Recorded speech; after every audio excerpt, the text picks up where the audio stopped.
Hello प्यारे बच्चों, नमस्कार। तो स्वागत है आपका अपना परिवार एएसपी बोर्ड पे। साथियों, आज बहुत ही धमाकेदार क्वेश्चन आया हुआ था। मेरे प्यारे साथी, आप सभी लोग से मुझे ये उम्मीद है कि आप लोग अपने एग्जाम में इस प्रश्न को फोड़कर जरूर आए होंगे।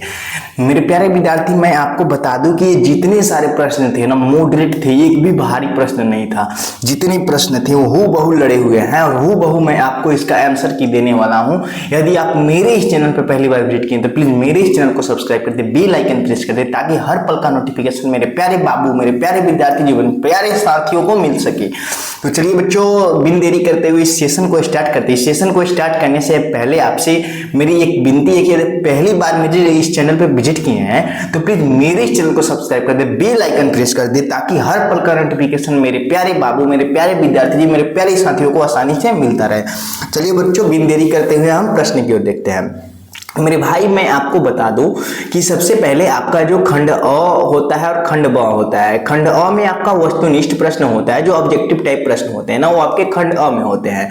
खंड ब में आपके सब्जेक्टिव टाइप प्रश्न होते हैं। खंड अ में आपको 1 से 80 तक प्रश्न दिया गया था, जिसमें से किन्हीं 40 प्रश्नों को आपको ओएमआर पत्र में चिन्हित करना था, जिसके लिए आपको 40 अंक अर्थात 40 पूर्णांक जो थे वो निर्दिष्ट किए गए थे। विद्यार्थी जी, तो बिन देरी करते हुए चलिए सबसे पहले प्रश्न पे ध्यान देते हैं कि कौन से प्रश्न पूछे गए, कैसे प्रश्न पूछे गए, इस पे हम बात करने वाले हैं। विद्यार्थी जी, मैं आपको बता दूं कि आपसे जो प्रश्न पूछा गया था ना विद्यार्थी, बहुत आसान, बहुत मॉडरेट प्रश्न आपसे इस बार पूछा गया है।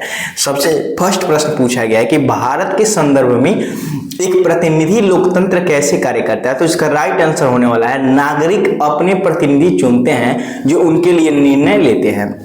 विद्यार्थी जी, मैं आपको बता दूं तो ये आपसे सीधा सा ये पूछा है ना कि लोकतंत्र क्या है। किसी भी बच्चों को लोकतंत्र की परिभाषा यदि पता हो ना तो इस प्रश्न को आसानी से सॉल्व कर सकता था। चलिए विद्यार्थी जी, अगले प्रश्न पे चलते हैं। अगला प्रश्न हमसे पूछा गया ना विद्यार्थी जी कि एक पंचायत क्षेत्र में रहने वाले सभी ग्रामवासियों की सभा क्या कहलाती है। एक पंचायत क्षेत्र में रहने वाले सभी ग्रामवासियों का जो सभा होता है ना, उसे हम ग्राम सभा कहते हैं। क्या कहते हैं विद्यार्थी जी? ग्राम सभा कहते हैं। अगला प्रश्न हमसे विद्यार्थी जी पूछा गया है, वो ये पूछा गया है ना कि सुनिए, पंचायत सचिव की नियुक्ति कौन करता है। विद्यार्थी जी, पंचायत सचिव होते हैं ना, उनकी नियुक्ति जो करता है ना वो राज्य सरकार करती है। पंचायत सचिव की नियुक्ति कौन करता है विद्यार्थी जी? राज्य सरकार करती है। अगला प्रश्न आपसे पूछा गया था विद्यार्थी जी कि निम्नलिखित में से कौन संघीय शासन व्यवस्था का एक विशेषता नहीं है। निम्नलिखित में से कौन संघीय शासन व्यवस्था का एक विशेषता नहीं है। वो लचीली संविधान जो है ना, वो संघीय शासन व्यवस्था की एक विशेषता नहीं है। विद्यार्थी जी, अगला प्रश्न हमसे पूछा गया था कि निम्नलिखित में से कौन एक बहुदलीय व्यवस्था नहीं है। तो बहुदलीय चीन में व्यवस्था ऐसा नहीं है।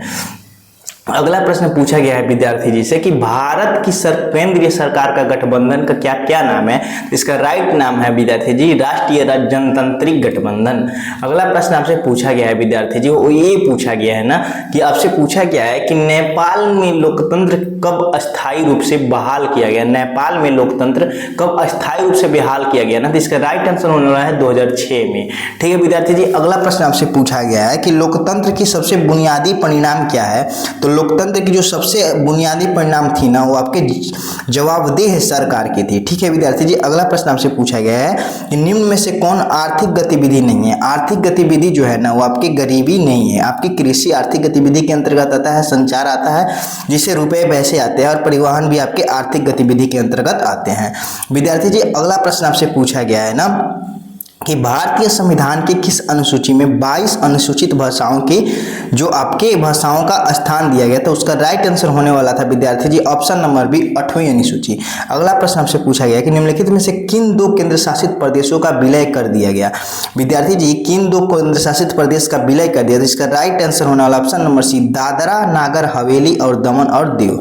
अगला प्रश्न आपसे विद्यार्थी जी पूछा गया है कि स्वतंत्रता प्राप्ति से पूर्व भारत में कितनी देसी रियासतें थी। तो आपके स्वतंत्रता प्राप्ति से पूर्व आपके 565 जो थे वो आपके देसी रियासतें थे। ठीक है विद्यार्थी जी, अगला प्रश्न आपसे पूछा गया। अगला प्रश्न ये होने वाला है कि ग्राम रक्षा दल गठन किस स्तर पे होता है। जो ग्राम रक्षा दल होता है ना, वो आपके ग्राम पंचायत स्तर पे होता है। ठीक है विद्यार्थी जी, अगला प्रश्न आपसे पूछा गया था कि निम्नलिखित में से कौन प्रत्यक्ष लोकतंत्र कहाँ पर पाया जाता है। तो इसका right answer option number A Switzerland में।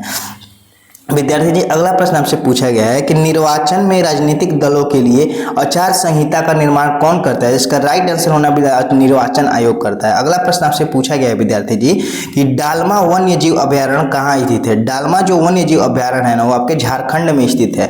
अगला प्रश्न आपसे पूछा गया है कि खनिज पदार्थों में कौन सा भारतीय क्षेत्र समृद्ध है? तो गंगा का जो मैदान है ना वही आपका समृद्ध है। एंथ्रासाइट कोयले का सबसे संबंध में कौन सा कथन सत्य है? तो इसका राइट जो है एक सर्वोच्च कोटि का कोयला होता है। विद्यार्थी जी अगला प्रश्न आपसे पूछा गया कि सीमेंट निर्माण के लिए कच्चे माल की आवश्यकता होती है। ठीक है, सीमेंट निर्माण के लिए कच्चे माल की आवश्यकता होती है, तो एक कच्चा माल इन सभी का आवश्यकता होती है। अगला प्रश्न आपसे पूछा गया है विद्यार्थी जी वो ये होने वाला है कि रबी फसल किस ऋतु में बोई जाती है? जो रबी फसल होता है ना वो आपका शीत ऋतु में बोया जाता है। विद्यार्थी जी रबी फसल की बुआई जब होती है ना वो शीत ऋतु में होती है। गंडक नदी घाटी परियोजना किस राज्य को लाभ मिलता है? तो इसका राइट आंसर इनमें से सभी को। अगला प्रश्न आपसे पूछा गया है हीराकुंड बांध किस नदी पे निर्मित है? तो इसका right answer option number B Mahanadi पे। अगला प्रश्न आपसे पूछा गया है कि खनिज तेल उत्पादन के लिए देशी अग्रणी कौन है? कौन सा देश जो है वो खनिज तेल उत्पादन के लिए अग्रणी है? इसका राइट आंसर होने वाला है विद्यार्थी जी ऑप्शन नंबर जो होने वाला है वो आपका बी होने वाला है संयुक्त राज्य अमेरिका। अगला प्रश्न आपसे पूछा गया है विद्यार्थी जी कि कुल जल का कितना प्रतिशत महासागरों में निहित है? इसका राइट आंसर होने वाला है विद्यार्थी जी जो ऑप्शन नंबर सी डी है ना वही होने वाला था। 97.5 जो है वो महासागरों में निहित है। अगला प्रश्न आपसे पूछा गया कि भारत में खदानों का बफर स्टॉक कौन बनाता है? तो जो भारत में खदानों का बफर स्टॉक है ना वो आपका भारतीय खाद्य निगम बनाता है। कौन सा विद्यार्थी जी? भारतीय खाद्य निगम। अगला प्रश्न आपसे पूछा गया है कि निम्नलिखित में से किस मृदा का निर्माण बेसाल्ट का विघटन से हुआ है? तो जो बेसाल्ट का विघटन से हुआ है ना वो आपका रेगुर मृदा का निर्माण हुआ है। अगला प्रश्न आपसे पूछा गया है विद्यार्थी जी अगला प्रश्न ये होने वाला है कि निम्नलिखित में से जैव मंडल आरक्षित क्षेत्रों में कौन बिहार में स्थित है? तो इसका राइट आंसर होने वाला है ऑप्शन नंबर ए सुंदरवन। अगला प्रश्न आपसे पूछा गया है कि कौन सा इस्पात संयंत्र ब्रिटेन के सहयोग से स्थापित हुआ? तो इसका right answer option number B Durgapur इस्पात संयंत्र जो है ना वो आपके ब्रिटेन के सहायता से स्थापित किया गया। हाजीपुर में किस रेलवे क्षेत्र का मुख्यालय है? इसका राइट आंसर होने वाला विद्यार्थी ऑप्शन नंबर बी पूर्वी मध्य रेलवे क्षेत्र। अगला प्रश्न आपसे पूछा गया विद्यार्थी जी कि बिहार राज्य जल विद्युत ऊर्जा निगम का गठन कब हुआ? तो इसका राइट आंसर 1982 में। अगला प्रश्न आपसे पूछा गया है विद्यार्थी जी वो ये पूछा गया कि अविभाजित बिहार में कौन सा नियोजित नगर था? इसका राइट आंसर जमशेदपुर होगा। अगला प्रश्न आपसे पूछा गया है कि तल चिन्ह की सहायता से किसकी स्थानीय विशेष रूप से मापी गई ऊंचाई को क्या कहते हैं? इसका right answer option number A स्थानिक ऊंचाई। अगला प्रश्न आपसे पूछा गया कि भारत में आपदा प्रबंधन की सर्वोच्च निकाय कौन है? तो इसका राइट आंसर होने वाला है राष्ट्रीय आपदा प्रबंधन पदाधिकारी। अगला प्रश्न आपसे पूछा गया विद्यार्थी जी वो ये होने वाला है ना कि दामोदर नदी किस राज्य में बाढ़ का प्रमुख कारण है? तो जो दामोदर नदी है ना आपका पश्चिम बंगाल का मुख्य कारण है। ठीक है विद्यार्थी जी अगला प्रश्न पूछा गया सर्वाधिक विनाशकारी भूकंपीय तरंग कौन सी है? तो एल जो तरंग है ना वो सर्वाधिक विनाशकारी भूकंपीय तरंग है। बिहार में भयंकर सूखा कब पड़ा था? इसका राइट आंसर होगा 1987 में बिहार में भयंकर सूखा पड़ा था। विद्यार्थी जी अगला प्रश्न जो आपका होने वाला है ना ये होने वाला है कि सामान्य संचार व्यवस्था को बाधित होने के कारण क्या है? तो इसका राइट आंसर होने वाला है इसमें से सभी जो है वो सामान्य संचार व्यवस्था के बाधित होने के कारण है। अगला प्रश्न आपसे पूछा गया है कि Indian national satellite system INSAT के प्रयोग किसके लिए किया जाता है? तो दूर संचार हेतु इसका प्रयोग किया जाता है। अगला प्रश्न आपसे पूछा गया कि कौन सी आपदा धीरे धीरे आती है? इसका राइट आंसर होने वाला है जो सूखा है ना वो धीरे धीरे आती है। अगला प्रश्न आपसे पूछा गया है कि चाय उत्पादन के लिए किस तापक्रम परास की आवश्यकता होती है? तो 20 से 30 डिग्री सेल्सियस की आवश्यकता होती है। अगला प्रश्न आपसे पूछा गया है विद्यार्थी जी अगला प्रश्न ये होने वाला है ना कि कौन सी नदी घाटी परियोजना उत्तर बिहार में नहीं है? आपकी सोन नदी घाटी परियोजना जो है ना वो उत्तर बिहार में नहीं है। अगला प्रश्न आपसे यंग इटली की स्थापना कब हुई? यंग इटली की स्थापना किसने की? तो मेजनी ने यंग इटली की स्थापना की। अगला प्रश्न आपसे पूछा गया है कि ग्रेगोरियन कैलेंडर जूलियन कैलेंडर कितने दिनों के आगे चलता है? तो 13 दिन। ठीक है विद्यार्थी जी अगला प्रश्न आपसे पूछा गया है वो ये होने वाला है ना कि वियतनाम फ्रांसीसी आधिपत्य से कब स्वतंत्र हुआ? तो इसका राइट आंसर होने वाला है 1945 में। अगला प्रश्न आपसे पूछा गया कि कैप्टन कॉन्ग ले के नेतृत्व में सैनिक सरकार कहाँ बनी थी? तो इसका राइट आंसर होने वाला है विद्यार्थी जो ऑप्शन नंबर ए है ना लाओस में बनी हुई थी। अगला प्रश्न आपसे पूछा गया है कि किस अधिनियम के द्वारा नगर पालिका की न्यायोचित सदस्यों की संख्या घटा दी गई? इसकी राइट आंसर होने कोलकाता कॉर्पोरेशन एक्ट। अगला प्रश्न आपसे पूछा गया है विद्यार्थी जी, अगला प्रश्न ये होने वाला है कि गांधी जी गुरुदेव की उपाधि किसे दी? गांधी जी ने गुरुदेव की उपाधि गोपाल कृष्ण गोखले को दी। ठीक है विद्यार्थी जी, गोपाल कृष्ण गोखले इसका राइट आंसर होने वाला है। अगला प्रश्न आपसे पूछा गया है विद्यार्थी जी कि मुसलमानों के लिए पृथक निर्वाचन की व्यवस्था किस योजना के तहत किया गया? इसका राइट आंसर होने वाला है मार्ले मिंटो सुधार। अगला प्रश्न पूछा गया है विद्यार्थी कि निम्नलिखित में से कौन से नरपंथी नेता थे? तो जो आपके फिरोज शाह मेहता थे ना, वो आपके नरपंथी नेता थे। अगला प्रश्न आपसे पूछा गया है विद्यार्थी जी कि निम्नलिखित में से कौन सा बैंक की स्थापना सबसे पहले हुई? तो सेंट्रल बैंक ऑफ इंडिया की जो स्थापना हुई ना विद्यार्थी जी, वो सबसे पहले हुई। अगला प्रश्न आपसे पूछा गया है विद्यार्थी जी कि किस पंचवर्षीय योजना के दौरान प्रथम वेतन बोर्ड की गठन हुई? तो इसका राइट आंसर होने वाला है द्वितीय। ठीक है विद्यार्थी जी, अगला प्रश्न आपसे पूछा गया है कि 1880 ईस्वी में भारतीय निर्यात में सूती वस्त्र का हिस्सा कितने प्रतिशत था? तो इसमें से कोई नहीं राइट जवाब होगा। ठीक है विद्यार्थी जी, अगला प्रश्न आपसे पूछा गया है विद्यार्थी जी कि निम्नलिखित में से कौन सा पत्र ब्रिटिश सरकार के पूर्ण समर्थक थे? तो द प्रायनियर जो था ना, वही आपके उनके पूर्ण समर्थक थे। ठीक है विद्यार्थी जी, अगला प्रश्न हम लोग देखने वाले हैं। अगला प्रश्न हमसे ये पूछा गया है कि ब्रिटिश को बॉम्बे किसने दिया था? तो इसका राइट आंसर पुर्तगाल ने। अगला प्रश्न आपसे पूछा गया है कि मुद्रण कला के लिए आविष्कार के श्रेय किस देश को दी जाती है? इसका राइट आंसर चीन होने वाला है। अगला प्रश्न आपसे पूछा गया है कि यूरोपीय आर्थिक संघ के गठन का सुझाव सर्वप्रथम किसने दिया? तो फ्रांस के विदेशी मंत्री ने। अगला प्रश्न आपसे पूछा गया कि दक्षेस कहाँ मुख्यालय है? दक्षेस का नेपाल में मुख्यालय है।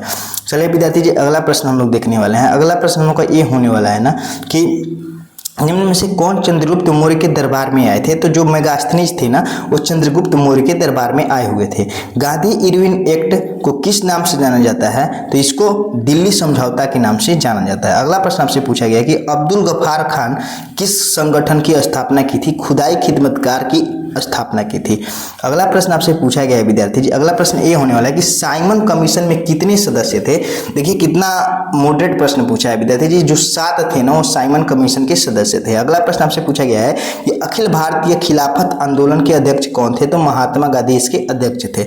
अगला प्रश्न आपसे पूछा है गद्दर पार्टी की स्थापना कहाँ हुई थी? तो अमेरिका में गद्दर पार्टी की स्थापना हुई थी। अगला प्रश्न आपसे पूछा है कि रूस ने ब्रेस्ट-लिटोव्स्क की संधि किससे की? तो जर्मनी से की।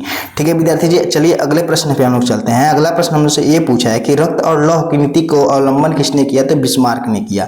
अगला प्रश्न आपसे पूछा गया कि ऑस्ट्रिया कहाँ का चांसलर था? मेटरनिक। ऑस्ट्रिया का चांसलर कौन था? तो उसका राइट आंसर मेटरनिक होने वाला है। जुलाई 1830 ईस्वी की क्रांति के फलस्वरूप फ्रांस में किसका शासन स्थापित हुआ? तो लुई फिलिप का। अगला प्रश्न आपसे पूछा गया है विद्यार्थी जी, अगला प्रश्न ये होने वाला है ना कि मरम्मत और व्यय की पूंजी की घिसावट को किसमें शामिल किया गया? सकल राष्ट्रीय उत्पाद में। अगला प्रश्न आपसे पूछा गया विद्यार्थी कि निम्न में से किसकी जरूरतों को पूरा करने के लिए क्षेत्रीय ग्रामीण बैंक की स्थापना की गई? तो सीमांत एवं छोटे किसानों को। ठीक है, अगला प्रश्न आपसे पूछा गया है कि सार्वजनिक कल्याण किस क्षेत्र के उद्देश्य से है? तो समाजवादी अर्थव्यवस्था। अगला प्रश्न आपसे पूछा गया है विद्यार्थी जो ये होने वाला है ना कि स्वतंत्रता प्राप्ति के पूर्व राष्ट्रीय आय की गणना का प्रयास किसने किया था? तो दादा भाई नौरोजी ने। अगला प्रश्न आपसे पूछा गया है कि दोहरी गणना की समस्या का संबंध निम्नलिखित में से किससे है? तो राष्ट्रीय आय से। अगला प्रश्न आपसे पूछा गया है कि निम्नलिखित में से किस मुद्रा की विशेषता क्या है? मुद्रा की विशेषता इनमें से सभी हो जाएगा। अगला प्रश्न आपसे पूछा गया विद्यार्थी जी कि अर्थव्यवस्था के संतुलन के लिए आवश्यक है आय बराबर बचत। ये आपका आय बराबर बचत ही आपका इसका राइट आंसर होने वाला है। नहीं विद्यार्थी जी सॉरी, इसका राइट आंसर होगा आपका बचत प्लस बचत बराबर निवेश। अगला प्रश्न आपसे पूछा गया विद्यार्थी जी कि 1980 के दशक के अंत में भारत की आर्थिक स्थिति कैसी थी? तो इसका राइट आंसर इनमें से सभी होगा। अगला प्रश्न आपसे पूछा गया विद्यार्थी जी कि बैंकिंग सेवा को किस आर्थिक क्षेत्र में भाग है? तो आपका तृतीय क्षेत्र होगा। अगला प्रश्न आपसे कि संयुक्त राष्ट्र मानव कार्यक्रम के द्वारा मानव पहली विकास रिपोर्ट किसने निर्देश किया? एवं महबूब उल हक ने। ठीक है विद्यार्थी जी, अगला प्रश्न आपसे पूछा गया है वो ये होने वाला है ना कि मनरेगा के तहत कितने दिनों की मजदूरी की रोजगार की गारंटी होती है? वो 100 दिन का होता है। अगला प्रश्न आपसे पूछा गया निम्न से कौन गैर संस्थागत वित्तीय स्रोत के उदाहरण है? महाजन जो है वो गैर संस्थागत है। अगला प्रश्न आपसे पूछा गया कि निम्न में से कौन सी योजना का सबसे पहले किस योजना की शुरुआत की गई? तो समेकित ग्रामीण किसान की। ठीक है, अगर ये रहा आपके 80 ठो प्रश्न। यदि आपको मेरा ये वीडियो अच्छा लगा हो तो प्लीज मेरे इस चैनल को सब्सक्राइब कर दे, बेल आइकन प्रेस कर दे, ताकि हर पल का नोटिफिकेशन मेरे प्यारे विद्यार्थी जी को आसानी से मिलता रहे। और एएसपी के आगे बढ़ाने में आप ही की मुख्य भागीदारी होने वाली है। आने वाले समय में आपको वो सारे सुख सुविधाएं एएसपी बोर्ड के तहत आपके उन घरों के बच्चों को ऐसे शिक्षित किया जाएगा ना, जो देश में नाम कर पाएंगे। तो विद्यार्थी जी एक बार मेरे इस चैनल को प्लीज सब्सक्राइब कर दे, बेल आइकन प्रेस कर दे, ताकि हर पल का नोटिफिकेशन मेरे प्यारे विद्यार्थी जी को आसानी से मिल जाए। चलिए बच्चों, धन्यवाद।